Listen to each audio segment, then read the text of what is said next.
கடவுளே, என் ஃப்ரெண்டுக்கு ஆக்சிடென்ட் ஆயிடுச்சு, அவனை காப்பாத்து. அவன் ரொம்ப நல்லவன்.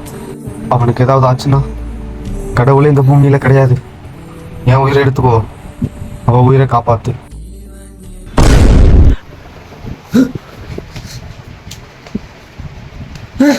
நல்லாச்சு.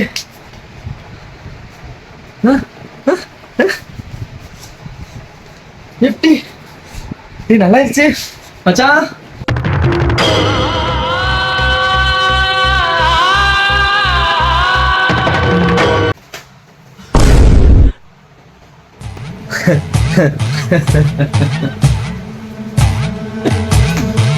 செத்துட்டியா? அப்போ உன்னோட பைக்கு, ஏடிஎம் கார்டு பாஸ்வேர்டு வேற தெரியும், 4 லட்சம் பணம் வேற இருக்குன்னு எல்லாத்தையும் அடிச்சு போட்டுடுறேன். என் உயிரை எடுத்துக்கோ, அவன் உயிரை காப்பாத்து.